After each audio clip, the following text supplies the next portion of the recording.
નમસ્કાર શ્રોતા મિત્રો અને દર્શક મિત્રો પણ. આજે આપણી સાથે વાડીલાલ ઇન્ડસ્ટ્રીઝના મેનેજિંગ ડિરેક્ટર શ્રી રાજેશ ગાંધી છે. આવતા 15 મિનિટ આપણે એમની સાથે સંવાદ કરીશું અને એમના વિચારો જાણવાનો પ્રયત્ન કરીશું. રાજેશભાઈ, સ્વાગત છે આપનું રેડિયો LJ 90.8 FMમાં.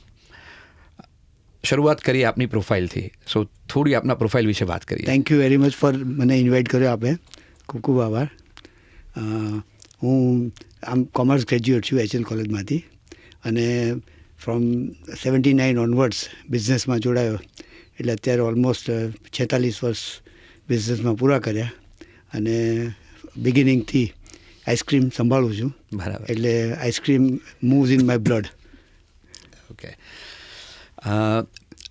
રાજેશભાઈ આમ બહુ મૃદુભાષી છે અને પ્રમાણમાં ઓછું બોલે છે, પણ આજે આપણે પૂરતો પ્રયત્ન કરીશું કે એ આપણી સાથે થોડી વધારે વાતો કરે. રાજેશભાઈ, આઈસ્ક્રીમ એક પ્રોડક્ટ જે આવી છે, બરાબર? સો કેમ આઈસ્ક્રીમ? એક એ જાણવું છે કે આઈસ્ક્રીમ જ કેમ? આઈસ્ક્રીમ છે ને હેપીનેસ લાવે છે. લોકોના મોઢા ઉપર તમે આમ તેજ આવી જાય છે આઈસ્ક્રીમનું નામ સાંભળીને જ. એટલે તમે મારી ઇન્ટ્રોડક્શન ત્યારે સ્ટેજ ઉપર આપી ત્યારે તમે કીધું કે વાડીલાલ આઈસ્ક્રીમ, એટલે આઈ કુડ સી બધાના ફેસ ઉપર ને, એટલે તમે કીધું કે તમે બધાએ ટેસ્ટ કર્યો જ હશે. પણ એટલે આઈસ્ક્રીમ શબ્દ જ એવો છે કે જે બધાને સ્માઇલ લાવી દે, ફેમિલીમાં ખુશીઓથી ભરી દે છે. એકદમ સાચી વાત છે. આઈસ્ક્રીમ એટલે એવું છે કે ગુજરાત જેવા રાજ્યમાં આઈસ્ક્રીમનું મહત્ત્વ સૌથી વધારે લાગે અમને. કારણ કે જ્યારે બી ફ્રી છે, ફ્રેશ થવું છે, બહાર જવું છે, તો ક્યાં જવાનું? તો લગભગ આઈસ્ક્રીમ પાર્લર પર જવાની જ વાત હોય છે. એક સવાલ એ થાય કે આઈસ્ક્રીમ ઇન્ડસ્ટ્રીને આટલા વર્ષો સુધી ચલાવવાનું અને એને સર્વાઈવ કરી અને ટોપ પર લઈ જવાનું, તો ઘણી બધી ચેલેન્જીસ આવી હશે. સો જો આપ એ થોડી ચેલેન્જીસ વિશે વાત કરી શકો તો. એટલે એક શું કહેવાય કે જ્યારે હું ચાલુ થયું ત્યારે અમદાવાદમાં અમે વેચતા હતા અને એ વખતે ટ્રાન્સપોર્ટ કેવી રીતે કરવો આઈસ્ક્રીમ, એ બહુ મોટી ચેલેન્જ હતી. અને અમારી પ્રોડક્ટ એ વખતે બી હું જોઈન થયો ત્યારે બી સરસ હતી ને આજે બી એ સરસ છે ને એને અમે ઇમ્પ્રૂવ કરતા ગયા. પણ એ વખતે કોઈ જાતનું જે કહેવાય કે ઇન્ફ્રાસ્ટ્રક્ચર, આઈસ્ક્રીમને કેવી રીતે ટ્રાન્સપોર્ટ કરવો, લોજિસ્ટિક્સનો પ્રોબ્લેમ હતો. અને અમદાવાદથી બાજુના ગામમાં લઈ જવું, ખેડા લઈ જવું, નડિયાદ આણંદ લઈ જવું, એ પણ એ વખતે ચેલેન્જ હતું. અને કદાચ શરૂઆતના વર્ષોમાં બહુ મહેનત કર્યા પછી ઇફકો કલોલવાળા ડ્રાઈસ બનાવતા હતા, તો એ જ્યારે પણ મળે ત્યારે એનાથી અમે ટ્રાન્સપોર્ટ કરી શકીએ કે આઈસ્ક્રીમનું ટેમ્પરેચર જાળવી શકાય.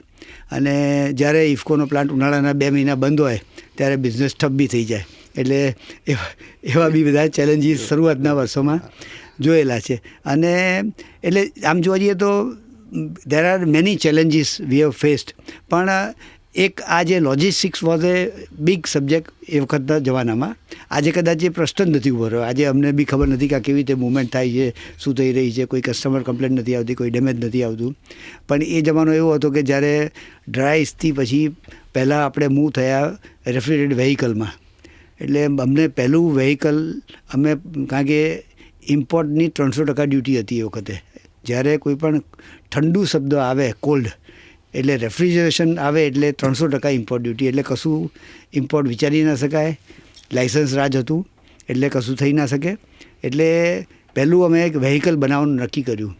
અમને 3 વર્ષ વ્હીકલનું બોડી બન્યા પછી અંદર એર કન્ડિશનિંગ મૂકવામાં 3 વર્ષે, કારણ કે કોઈની પાસે ટેકનોલોજી નહોતી.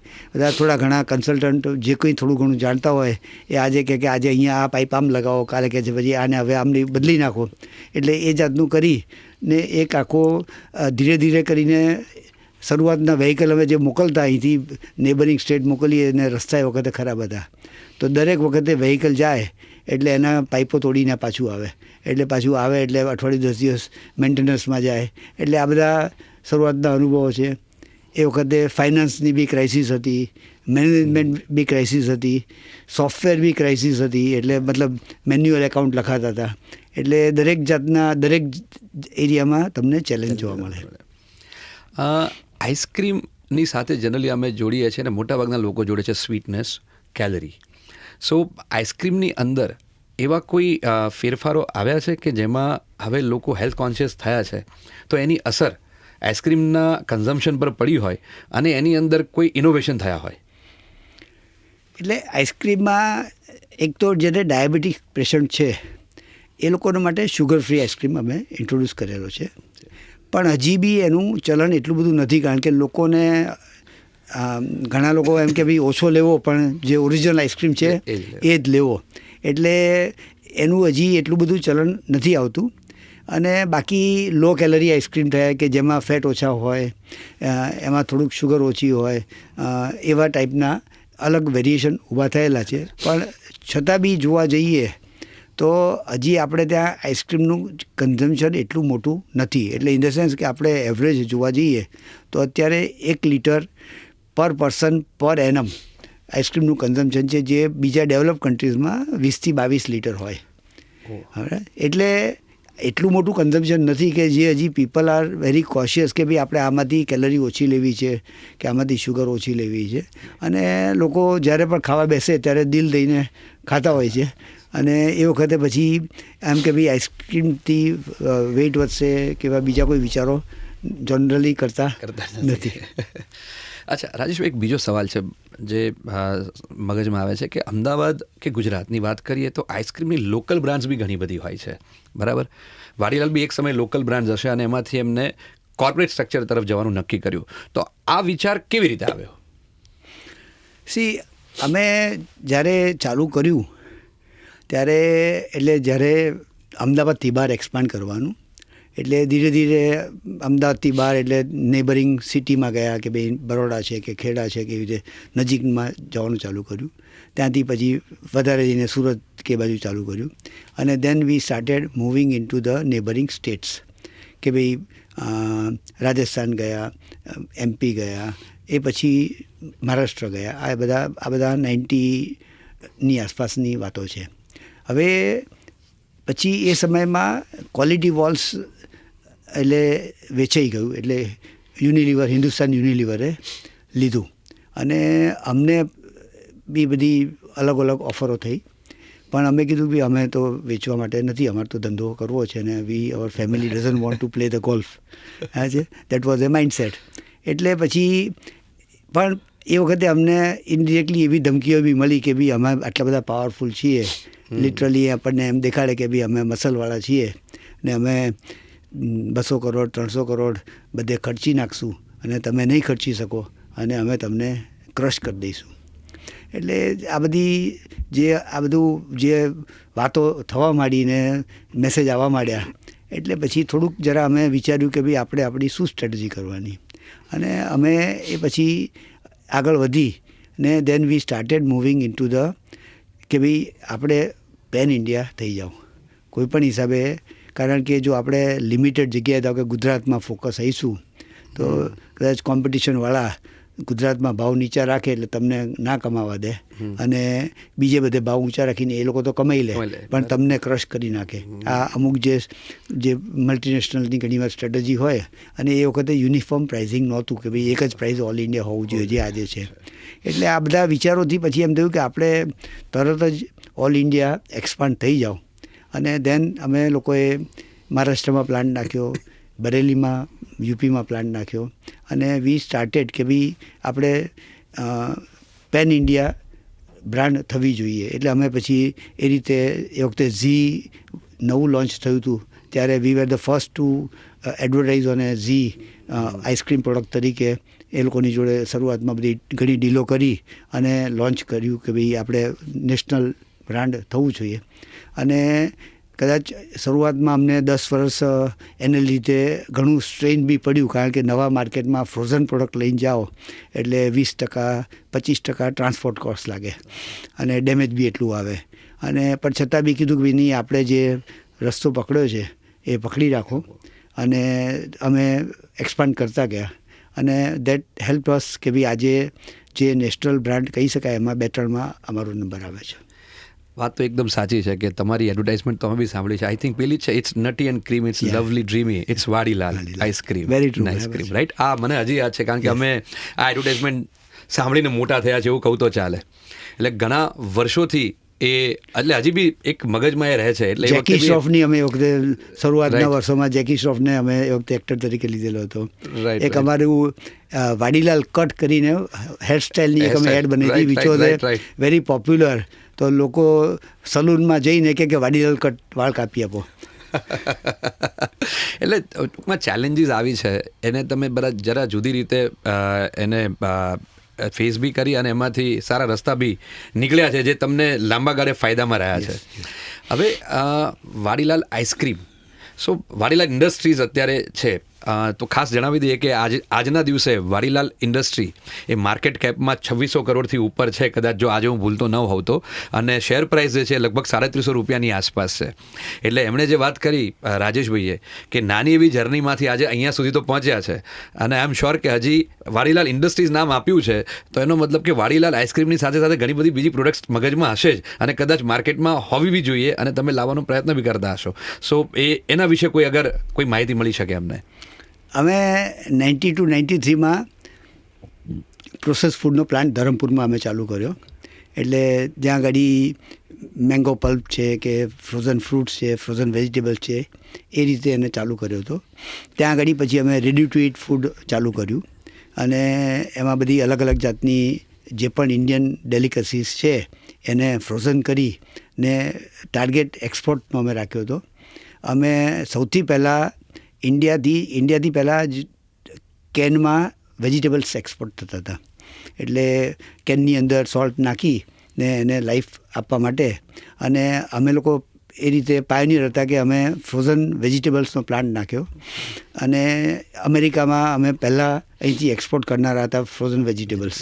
અને અમારા નામે ડિસ્ટ્રીબ્યુટરો જે અમારા હતા એ લોકોએ સારો એવો બિઝનેસ ટેગિંગથી કર્યો કે ભાઈ વાડીલાલના વેજીટેબલ જોઈતા હોય તો તારે મારી બીજી 25 પ્રોડક્ટ લેવાની, એવી રીતે કરીને એ લોકોએ સારો નફો બી કમાયા.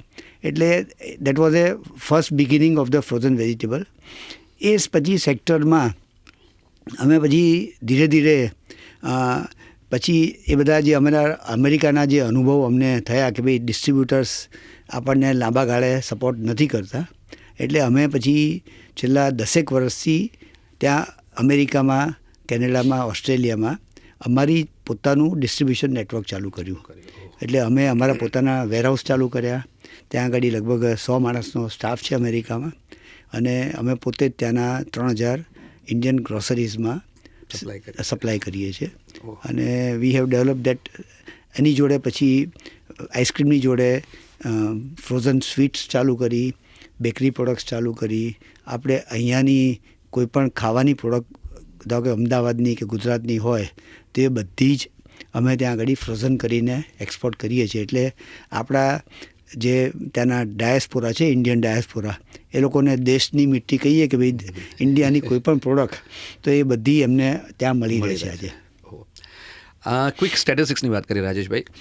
સો કેટલા કન્ટ્રીઝમાં છીએ આપણે, કેટલી પ્રોડક્ટ્સ છે, અને કેટલું આપણે એની અંદર જે લોકોને સાંકળી શક્યા, જોબ આપી છે? એટલે અમે લોકો, અમારી પાસે લગભગ 500 જેવી એસકેયુઝ છે. આઈસ્ક્રીમમાં 200-250 જેવી, ને બાકીની બધી બીજી અધર પ્રોડક્ટ્સમાં એસકેયુઝ છે. અને લગભગ એમ્પ્લોયમેન્ટ લગભગ 10,000 માણસનું બધું થઈને થાય છે જ્યારે સિઝનનો ટાઈમ હોય ત્યારે, અને પછી સિઝન પ્રમાણે વધઘટ થયા કરતી હોય છે. કેટલા કન્ટ્રીઝમાં આપનું અત્યારે અમારું લગભગ અમે લગભગ 40 કન્ટ્રીઝમાં અમે એક્સપોર્ટ કરી રહ્યા છીએ અત્યારે. ઓકે. અને મેજર 3 કન્ટ્રીઝ કયા એમાં? મેજર એમાં છે અમેરિકા, અમારું બહુ જ સ્ટ્રોંગ હોલ્ડ છે. કેનેડા છે, ઓસ્ટ્રેલિયા છે, ન્યૂઝીલેન્ડ છે.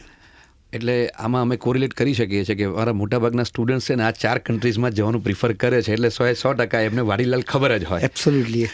રાઈટ. એટલે ટૂંકમાં એક વાડીલાલની લેગસી બહુ સરસ રીતે આગળ વધી રહી છે, અને ઘણા બધા લોકો તમારી પ્રોડક્ટનો લાભ લઈ રહ્યા છે, આનંદ માણી રહ્યા છે. હવે થોડો હટીને સવાલ છે, રાજેશભાઈની દિનચર્યા સવારથી લઈ અને રાત સુધીની મોટા ભાગે રાજેશભાઈની દિનચર્યા શું હોય છે? લગભગ સવારે હું 6-6:30 ઉઠું, એટલે પછી 1.5-2 કલાક મારે એક્સરસાઇઝમાં જાય છે.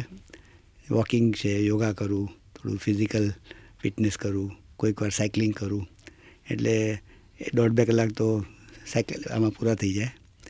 અને પછી 10:30-11ની આસપાસ ઓફિસે જાઉં. અને હમણાંથી હું એક વધારામાં ગુજરાત ચેમ્બરમાં સિનિયર વાઇસ પ્રેસિડેન્ટ છું. એટલે ઘણી મોટાભાગના દિવસોમાં મારો બપોરનો ટાઈમ ગુજરાત ચેમ્બરમાં જાય છે. અને એટલે રાઈટ ઓર રોંગ પણ હવે એ મેં હાથમાં લીધેલું છે. એટલે સારી રીતે પાર પાડવાનું એટલે છે. સારી રીતે પાર પાડવાનું છે.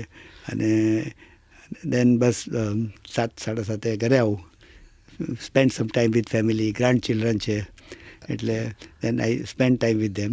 અને મારે છોકરાઓ હવે મોટે ભાગનો ઘણો પોર્ટફોલિયો સંભાળે છે. એટલે my job is mentoring them instead of taking direct actions. એટલે આઈ એમ મોર ઇન્વોલ્વ એઝ એ ગાઈડન્સ એમને આપવા માટેનું મારું જોબ રહે છે. ઓકે, રાજેશભાઈ, હવે છેલ્લો સવાલ છે. યંગ એન્ટરપ્રિન્યોર્સ કે ઇનોવેટર્સને આપની કોઈ એડવાઇસ આપવી હોય તો આપ શું આપશો? લગે રહો. કોઈ પણ આઈડિયા સ્કેલઅપ કરો તો પહેલાં તો એ વિચારી લો કે આ આઈડિયાને હું સ્કેલઅપ કરી શકીશ કે નહીં. એટલે આઈડિયા કરતાં પહેલાં, કોઈ પણ સબ્જેક્ટ વિચારતા પહેલાં કે ભાઈ આને હું સ્કેલઅપ કયા લેવલનું કરી શકીશ. એટલે એ પહેલો પ્રશ્ન છે કે કોઈ પણ વિચાર કરો તો કે ભાઈ હું જે સબ્જેક્ટ પર કામ કરી રહ્યો છું તો એ સબ્જેક્ટને હું નેશનલ લેવલે લઈ જઈશ, કઈ સાઇઝની ઇન્ડસ્ટ્રી છે, કઈ જગ્યાએ હું એને, એટલે એવું ના થાય કે કોઈક આઈડિયા પકડાઈ જાય કે જેમાં આપણે નાની ઇન્ડસ્ટ્રી હોય તો એના કરતાં મોટી ઇન્ડસ્ટ્રી પકડો કે જેમાં વેલ્યુ એડિશન હોય. એટલે એવું બધું બી થોડુંક સ્ટડી કરીને પછી થોડુંક ઝંપલાવવું જોઈએ. અને ઝંપલાવો પછી એની પાછળ તન મન ને ધન બધું મૂકી ને એની પાછળ એને સક્સેસ કરવા પાછળ લાગવું પડે. એટલે ઘણીવાર શું છે કે તમે કોઈ વેન્ચર સ્ટાર્ટઅપ કરો તો એવું નથી કે કારણ ઘણા લોકોને 2-4-5 વર્ષમાં યુનિકોર્ન થઈ જાય, પણ બધાને એ મોકો નથી મળતો. બધા એટલા ભાગ્યશાળી નથી હોતા કે બધાને એવો લાભ મળે કે તરત સક્સેસ મળે. એટલે કોઈ પણ સ્ટાર્ટઅપ કરો એટલે હંમેશા અપ ડાઉન ચાલ્યા કરતું હોય છે. તો એવા સંજોગોમાં મેન્ટલ સ્ટેબિલિટી બહુ જ જરૂરી છે. અને કન્વિક્શન કે ભાઈ યસ, હું આ સબ્જેક્ટ મેં પકડ્યો છે તો હું હવે એને ડિટેલમાં જઈ એને પાર પાડીશ. અને ઘણીવાર ફેમિલી છે, વાઈફ છે, બ્રધર સિસ્ટર્સ છે, એટલા બધા પ્રેશર આવતા હોય કે ભાઈ તું તો પૈસા ડ્રેન કરે છે અને કશું કમાતો નથી. એટલે એવા બધા આપણે સહન કરી અને એવું બધું એને ઓવરકમ કરીને એની પાછળ આગળ વધવું પડે. અને એ તમે લાગેલા રહો તો 100% સફળતા મળે છે. અને એની પર સ્ટ્રેટેજિકલી વિચારતા રહેવું પડે કે ભાઈ હું ક્યાં ખોટો જઈ રહ્યો છું. કોઈનું મેન્ટર હોય તો કોઈ મેન્ટરની સલાહ લો અને એ રીતે કરીને તમે ધીરે ધીરે આગળ વધો. અને જો તમારી નીતિ સારી હોય, એટલે હું તો એક કર્મની થિયરીમાં માનું છું, જો તમારી નીતિ સારી હોય તો હંમેશા ભગવાન તમારી સાથ છે અને તમને સક્સેસ આપે છે. So thank you Rajeshbhai. મિત્રો, આ હતા રાજેશ ગાંધી આપણી સાથે, વારીલાલ ઇન્ડસ્ટ્રીઝના મેનેજિંગ ડિરેક્ટર, જેમને આપણે એક કોર્પોરેટ સાઇડ પણ જોઈ અને પર્સનલ સાઇડ પણ જોઈ. અને આગળ ઉપર પણ આપણી સાથે ઘણા બધા અલગ અલગ પ્રકારના લોકો વાતચીત માટે જોડાશે. એમની સાથે સંવાદ કરીશું અને આ રીતે જ રેડિયો એલજેને આપના સમક્ષ મૂકતા રહીશું. Thank you Rajeshbhai. Thank you very much. Thank you very much.